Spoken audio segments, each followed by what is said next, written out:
You speak the truth. Of course, you don't let other people speak for you to be your voice, because they've robbed your voice. I can speak for you if I'm telling the truth, because it's what you would say, because it's true. I don't own the truth. I'm just simply speaking it in my bedroom with a reason. I don't want hits, I don't want popularity, I don't want loads of people coming at me. Oh, I saw your video. Well, I'd rather not put it on if that's what I'm going to get. I don't want people to come to me. I want people to come to Christ. I want to be jealous for Him. I've spent my life now. I've spent it. I've had it spent, and I'm spending my life now for Him. And I don't really want, I don't want it to end, but I don't really want to be here. So I'm in that dichotomy. So I'm trying to focus on being here for Him and not for myself, and let go of that and just have an abundance of life. And I want to invite other people to have that, to find that and seek that, and and start comparing the two. What do you want? Fizz? What do you want? A beautiful pond, still pond? What do you want? Fizz and choppy seas and rapids, aggression and anger and pumped up and you can have that in the peace, in your own. You can control that when you want it. But if you just let it out of the bag all the time, it's just going to shake everything up, and that's going to have an impression on everybody in behind it. And we're all going to be shaking, jumping up and down, or fizzing, chewing up the equilibrium, the peace. Nothing's going to get done. We're going to have problems. But these things, we're lucky because we've got a loving God who helps us along all together, and he takes the slack, and we think, oh no, we've blown it now. Oh no, there's no way out of this. Oh no, we can't control this. No, you couldn't control it to begin with, because it wasn't yours to control. And God is long suffering, so He takes the slack of it. He gets underneath it and puts His hands up and takes the weight of it. Oh no, I can't let them go yet. There's too many, souls I want to save. But there's only so long He held on that cross. And He held on the longest for those who are most stubborn, who wouldn't let go of it. And if you've ever been hanging off a wall, a ledge, a bar, a tree branch, either for your life or just,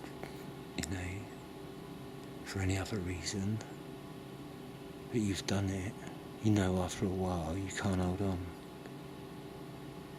So you think of those like fingertips starting to tire all the way to the body on. You're starting to give up your strength because you spent it, and he grips again. He's hanging on not to die.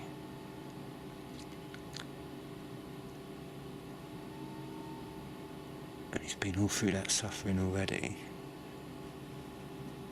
and he's holding on because he knows how difficult it is. Only he knows what that worst sinner in the world, the people who've killed millions and millions of people. I can't even make a comment on that. I know what the scripture says. I know that Christ knows, and He hung on for those people. Now, whether they accepted Him or not, it's not my business. How do I know? I don't know these people. They might not see what the consequences are. They might be so in their own creation and idea and establishment and building.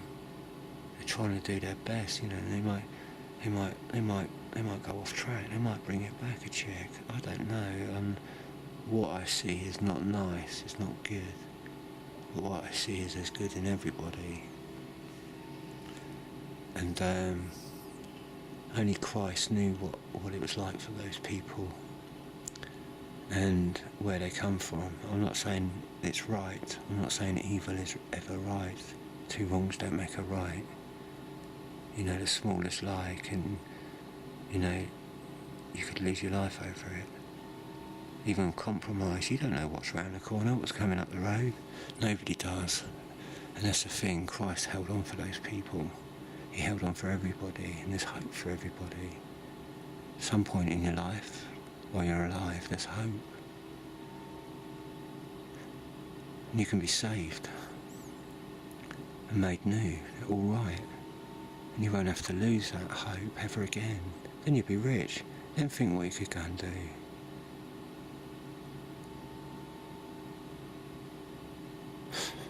Look at Job, outside of the time of Israel, what the Lord done in that scene in that man's life. Job was right down in the pit, right in the pit, right where the stones are, in the pits, the coal pits, where stones can't get up. Because they've done so much sin. They've hit the bottom and they're coming up now. They're getting bigger. Those stones are like, they're falling down, they're tipping in, like into a pit, and then they're like forming up a peak in the middle.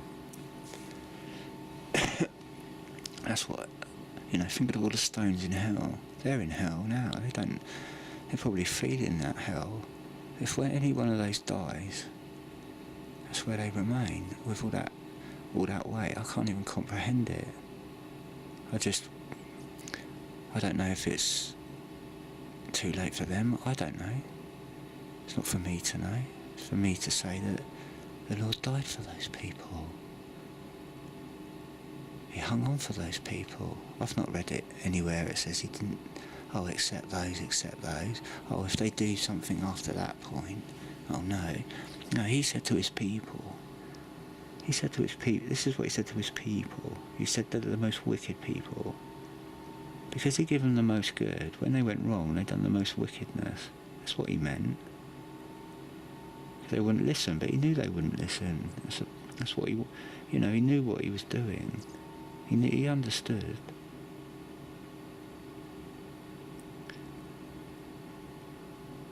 And he said, they killed him. He knew they would kill him, and he knew why. He understood. It wasn't down to he couldn't single anyone out. Right, he said, it's all your fault. No, it's everyone's fault. If it went wrong, it makes everyone else go wrong. So he knew that everyone else was wrong. And he just said, look, he came to draw them all back, graft them back in, plug them into the truth, into the heart. And that's what he said. That's what he gives you. He gives it to. You've probably experienced it. It's called charity. You come in, your mum or dad, and the children's like crying or in need, or a cat or anything. It's drawn to your heart. Where do you think that comes from? Picnic basket, or out the swamp, out the plankton. Right? It's chaos again. Order, chaos, order. It's not chaos, order, chaos. Chaos don't order things. Chaos orders blooming pizzas, paedophiles and perversion, and a real bad aftertaste. And they're going to have a bad, I'm sure they are. And I'm sure they don't know how to get out. I'm not judging these people. They've been judged. They've been loved, they've been judged, they've been forgiven. It's not me to judge, I'm not their judge. But they're forgiven. Right, we could all point and say that it is disgusting. Anyone who does that sort of thing doesn't deserve life. But that's the lesson. None of us deserve life. And I don't want to see anyone lose their life. And I'm not going to compare one person's badness to another, because I have no right to do that. Because then that puts me in a vulnerable, that compromises me. Then that means I'm no better. So I've judged myself. But I can't judge except by how I've been judged with love and mercy and forgiveness. And I want to extend that, because it's true to anyone who hears this. who's in that sort of world, or in something in their life. They don't feel that they've been lied to. Oh, now you've done it, you can't get out. Now you're in it, you have to stay in it. Does anyone really go around saying that? No, it's a perception, it's a demon, it's a fear. That's what fear is. It's intelligent demons. Life, it's living fear. That's what demons are. And there's all sorts of forms of it, and patterns, and it's all the different load of colours, but all the same blackness. They're demons and spirits. They exist. They're living things.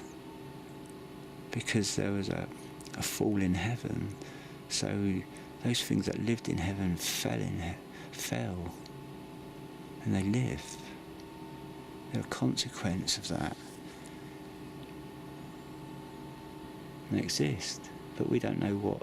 We can't imagine it. So that they've been given an identity that we can grasp, and we can be really off on the interpretation of what they are. We don't know what they are. We're helped to know what things are, and then we're unhelped to make it all confusing. If you don't know the truth, how are you going to figure it out? And you're not going to be told it in one, in it like you read a book. You're given it. You're given it whole. Here's my book. Eat it. And then you've got the book. You don't know it. You don't comprehend it or understand it. You've been given it, and then when you read it, you understand what it is you were given. The first. That's what it's about. Our first love. He loved us. We love him because he first loved us. He first loved us all. If you want to mock Jesus, you think, Jesus is where he's a sissy. Well, then you're really blind to who he is. Everything on this earth he's better than it. He created it. You're gonna stand there and go, mock him. He could be the sharpest comedian and make you look a right wombat and never want to face anyone ever again, but he wouldn't do that. He could be the meanest, evilest looking angel in your face. He's not that. He's gentle. He's pitiful. You can't imagine how much feeling he has.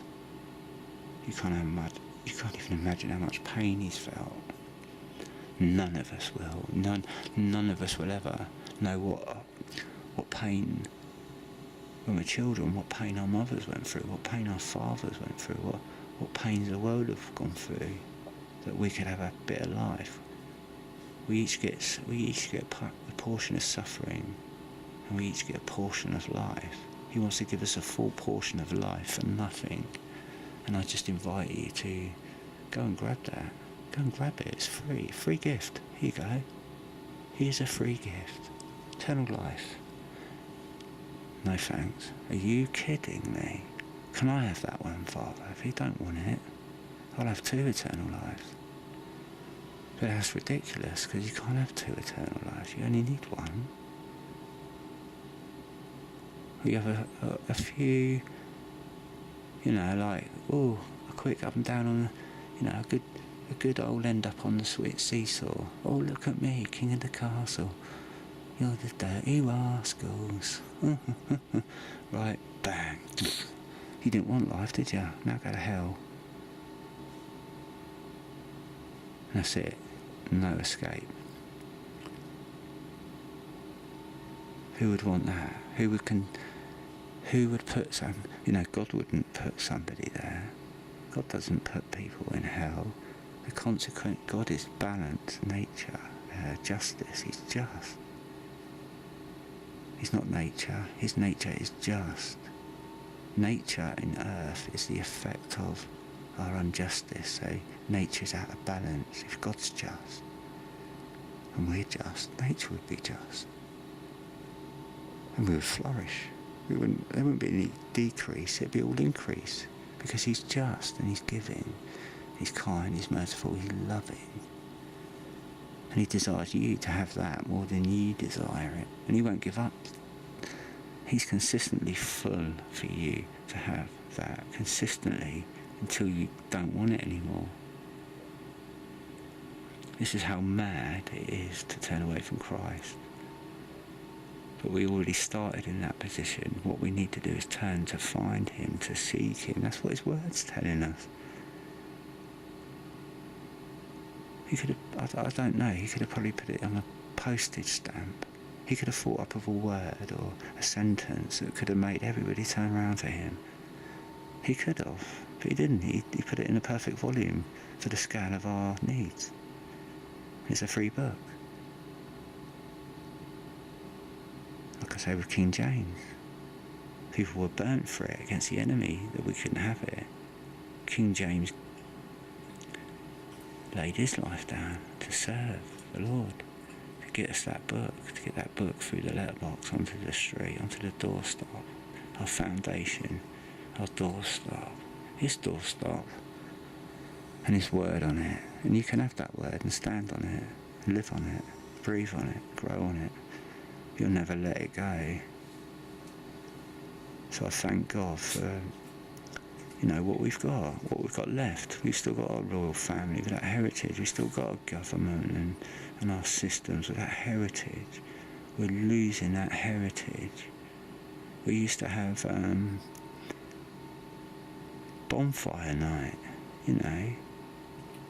Anyone could light the bonfire, and it was a commission to do that.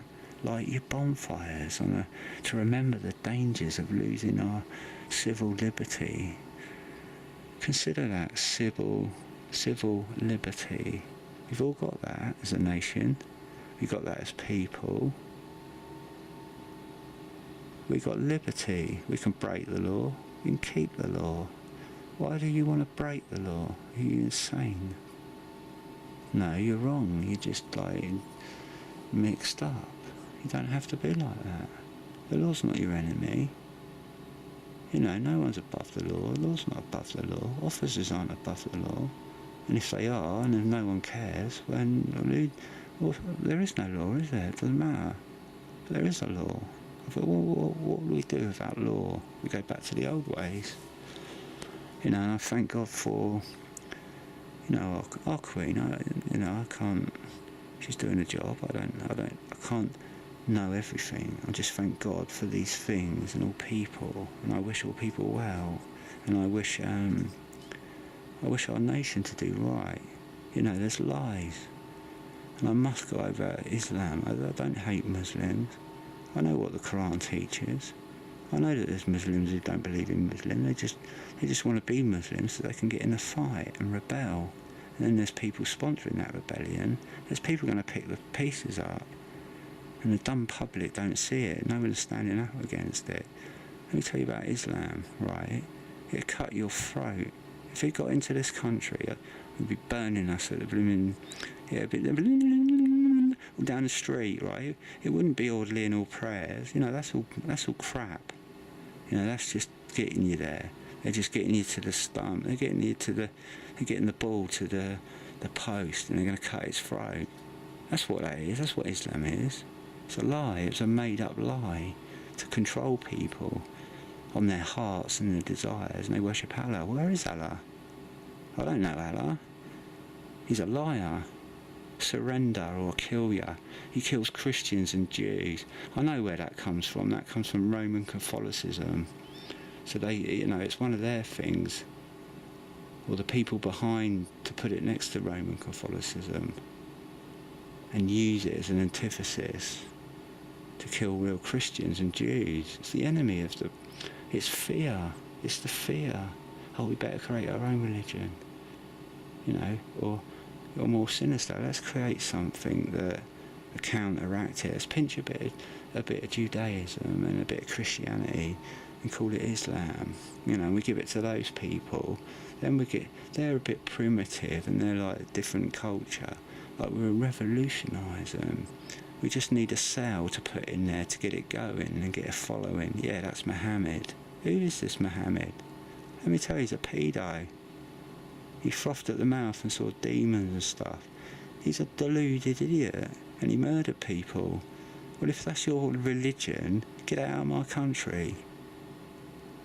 And if you're supporting that in country and Islamophobia, you're a knob. You're going to get your throat slit, you're going to let that camel in the tent, you ain't going to get it out, because it'll get into power and it'll get you out, you donut. That's why we got the law. Bloody keep it, otherwise you lose it. These politicians are frightened of the public voice, the public opinion. Well, who is that public opinion? Bring him out here, I want a word with him. Line him up, let's all have a question him. People don't speak for you, people. Right, you haven't got a voice because you're watching telly, it's your voice. Right, let that rubbish go and live your life. Let your life be your voice. Let these Muslims be honest, what Islam's really like for their families. Let's ask these poor Muslim families what they've been through and what they're fearful and where they're tossing and they're divided. Then they're played by people in masonry. You know, Islam's got its own masonry. It's the same blimmin' game. You know, let these people go, you idiots. You know, you could be smashed in seconds if they realised, you know, and go in there and drag you out. We know who you are. You know, let's drag them out around. Yeah, let's do that. No, don't do that. Because they're precious, you know, they're lost. And be compassionate to them, but don't stand up for them. Stand up for them to stop it. By standing up yourself, and you only stand if you're on the rock. Get on the rock. Don't get on the desert island. Don't get on the sinking ship. Get on the rock. The lighthouse. You know, I'm being a lighthouse. I'm trying to be a light. I'm only a little lighthouse. I'm only a battery torch. And that light's behind me. It's behind you. It's everywhere you look, if you have it. I pray you heed these things, because, like, you know, I can, you know, I might never make a video. This might be my last video. I could be dying. I don't know. I could be abducted. I pray, you know, God willing, I can, you know, carry on going, do more things. But I just want to, you know, I've been trying to cry this out all my life. You know, I've cried it now. What more can I do? I can keep crying it. And you could cry it. You could join me. You know, it doesn't take any, you don't need any qualifications to love somebody. To be loved and love somebody. You don't need a qualification. That's the biggest qualification you can get. Hasn't got a big fancy certificate. And you could buy the world with it. You could own the world with it, because we'd all, you know, it's all free. And you wouldn't want to own the world. You'd want to share it, because you'd be loving. And God is loving. God is love. You really should. People should really seek God out, you know, and question, what have I got in life? You know, all the good things in life, you know, all the things we should be doing them anyway, you know. And we complain because we got faults. We complain about our faults, but there are faults. We can fix those faults. Christ will fix them. And people doubt, they fear. I understand. Everyone takes time. No one can just go, yeah, I'm going to accept that straight away. But you can't deny it, because it's true. You know, I'm not going to argue with somebody who's telling me, oh, you're bleeding there to death. Yeah, I do feel a bit faint. You're bleeding to death. You really want to stop that hemorrhaging. You what?